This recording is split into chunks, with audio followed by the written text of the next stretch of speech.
Okay, Assalamualaikum semua. So hari ini kita akan sambung lagi. Video kali ini kita akan sambung the last part of this chapter 3, which is mapping techniques and minimizing interaction overhead. So we have learned in previous subtopic.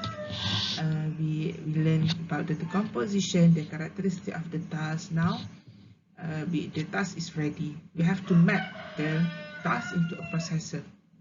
Okay, so the objective of the mapping process, we must minimize overhead, which is the cost. What are the costs in parallel programming, which are communication and idling. Communication siapa? So kita dah tahu bila you dah decompose your program or instruction into several tasks, some of the tasks are independent on each other. There is a task interactions, and then so the mapping process must consider the communication between the processor. So ada task yang kena perlukan task A, task 1 is an input to a task 2, so they need to communicate. So how to minimize this? And second is the idling. Apa idling? Maksud idling kat sini? So let's say you have 4 processor. So we want to make sure all the processors are working.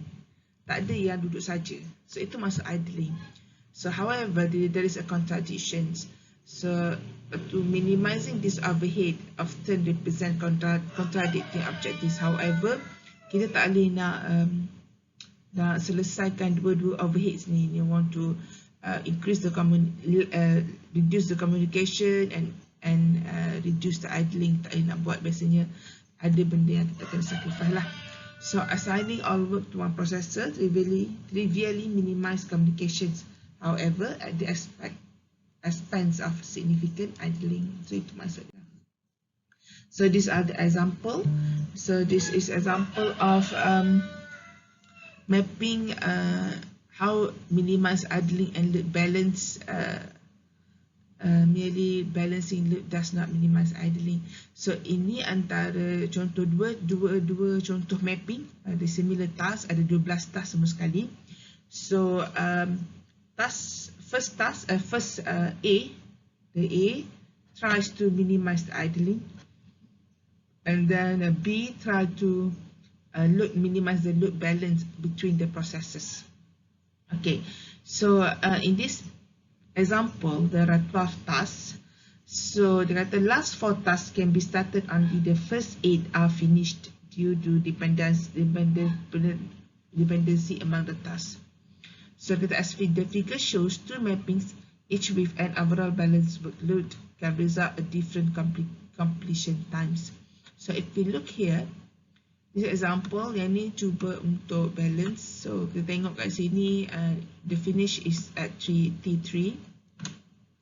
And then yang ni pula, they try to, yang ni want to try to minimize idling, and yang this one try to balance, and ni dia it will end at T6. So this example of mapping process lah. So first we are looking to the first issue, how to minimum idling process. So kata antaranya adalah kata mapping technique can be static. There are 2 types of mapping sebenarnya. There are 2 ways. Ada static and ada dynamic. So static mapping, what is static mapping? Tasks are mapped to a processors a priori. For this to work, we must have a good estimate of the size of each task. If the problem may be complete. Susah nak buat lah sebenarnya static mapping. Ada dynamic mapping, tasks are mapped to process at runtime. So this may be because the tasks are generated at runtime, or that their size are not known. So kalau kita dah tahu daripada awal task ada berapa, which are dependent on each other, we can do static mapping. However, in the cases of the exploratory and then the exploratory decomposition and another one, what exploratory and another one, so itu kita kena mapping lah. So how to minimize the idling, antaranya how to do the mapping. So we can map based on data partitioning, or we can do map based on task graph partitioning, or we can do the hybrid. Hybrid tu yang mana? Yang ni campur dua lah, jadi hybrid.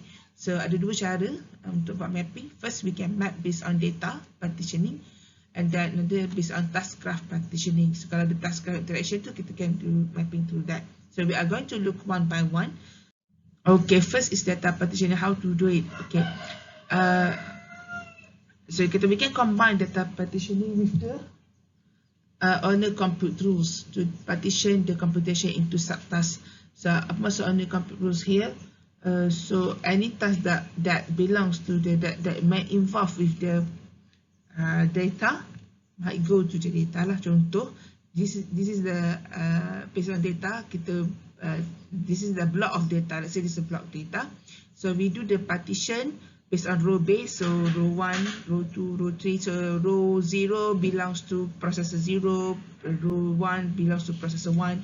So owner compute rules define that any task yang involved dengan data row 1 akan executed by processor 0. Okay.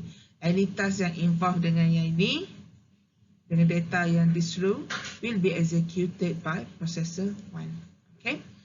So the simplest data decomposition scheme for dense matrix are 1D block distribution schemes. So this example, ini dia buat secara column based distribution lah. So ini data block, so they divided the data based on the column wise, and each columns will be mapped to a different processor. So this is a block distribution, another example of data partitioning. Okay, so this is block of data, so each block data, each block will belongs to each processor. So another type is cyclic partitioning, another type of data partitioning which is tadi kita ada row, kita ada column, dan kita ada block. Fourth type is cyclic distribution. Cyclic distribution macam mana? A special case in which block size is 1. So we which block size is n divided by p, where n is the dimension of the matrix and p is the number of processors. So apa jadi? So kita kira macam mana nak assign processor, berapa block nak assign. So kita kira berapa bilangan dimension of the data and bilangan processor yang kita ada. So in this case katakan dia ada 3 je processor, so dia kira lah. So in this case dia bagi 1, 2, 3, 4, 12 block for each processor. So dia akan rotate. Okay. So itu that's the example lah. So another technique ialah we can use a graph partitioning. So for example, the graph of the matrix is a useful indicator of the word, so which is the number of nodes and communication, the degree of each node. So in this case, we would like to partition the graph so as to assign equal number of nodes to each processors while minimizing each count on the graph partition. So let's say this is the graph, So kita in this is random partitioning. So we divide the color represent each processor.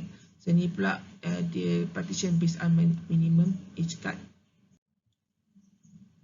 So another example is another second part. Second mapping technique is task partitioning. Tadi dah partitioning. Next second mapping technique is task partitioning. So what is task partitioning? Partitioning a mapping based on task dependency graph. So it's determining an optimal mapping for general task dependency graph. So excellent heuristic exists for such a graph. So this is example dependency. So this is example for task partition mapping technique under task partitioning. So this graph represents sparse matrix vector products and its mapping. So these are the mapping. So if you notice here, we partition the mapping. We map based on the task partition. We assign, okay, based on the graph. So this is the processor 0, process 1, and process 2. So together with the tasks that assigned to each process. So sometimes a single mapping technique is inadequate. For example, the task mapping of the binary tree cannot use large number of processors. For this reason, task mapping can be used at the top level and data partitioning within each level. So for example, in this case, this is an example of hybrid partitioning technique where it combines between data partitioning and also task mapping, task partitioning. Okay, so at first level, it uses a task partitioning mapping technique, and at below level, it uses the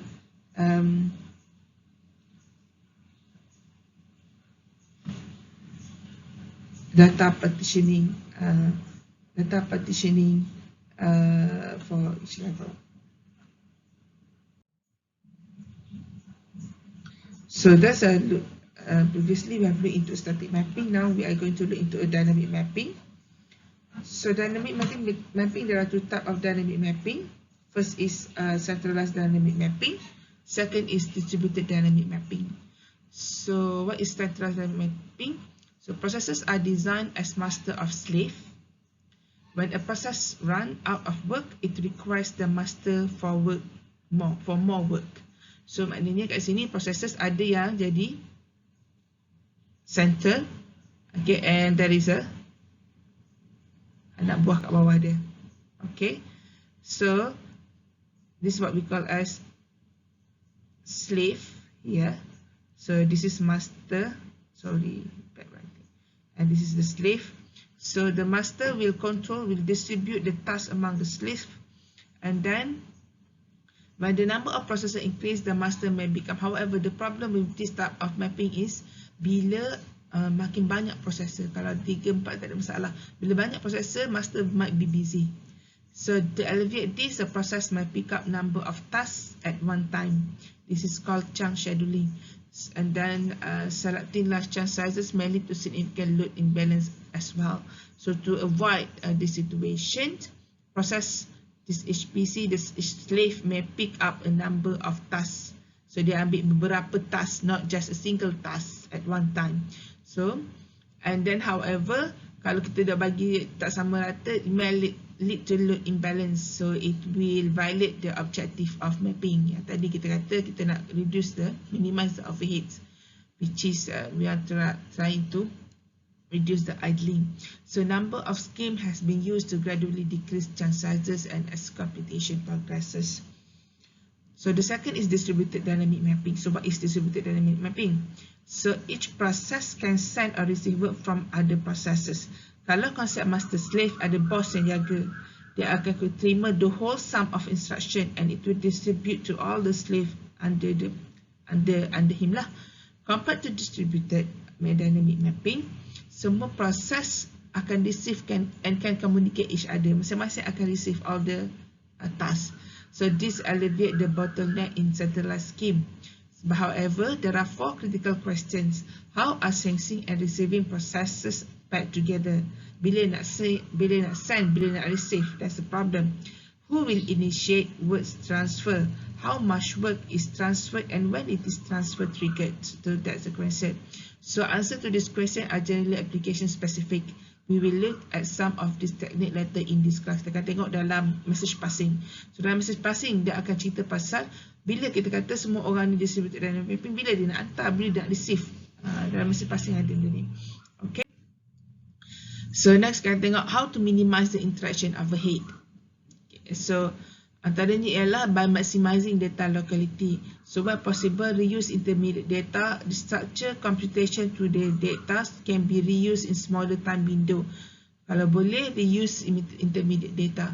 And then minimize volume of data exchange, reduce the data exchange between the process, minimize frequency of interactions, kurangkan the interaction. How we can do it? Bundle them in a similar processor.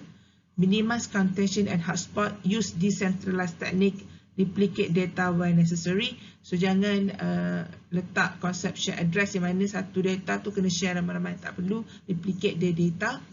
And then overlapping computation with interaction, use non-blocking communication, multi-threading and prefetching to hide latency. Kita cerita dah pasal multi-threading and prefetching. Non-blocking communication ni macam mana? Non-blocking communication ialah bila ada request, so to send, so another processor will send without need to wait. So yang ni kita akan tengok detail dalam next chapter. Ada replicating data or computations. Kalau boleh, for example, you have similar instruction, so you can replicate the computation. Tak perlu nak share Kita replicate maknanya kita copy lah masing-masing ada process. Each processor might have their own instruction. Using group communication instead of point-to-point primitive and overlap interaction with other interaction. Okay, so that's all for topic 3. If you have any question, you may post the question on the group or you may send me email or so on. Okay, thank you. See you in the next chapter. Salam.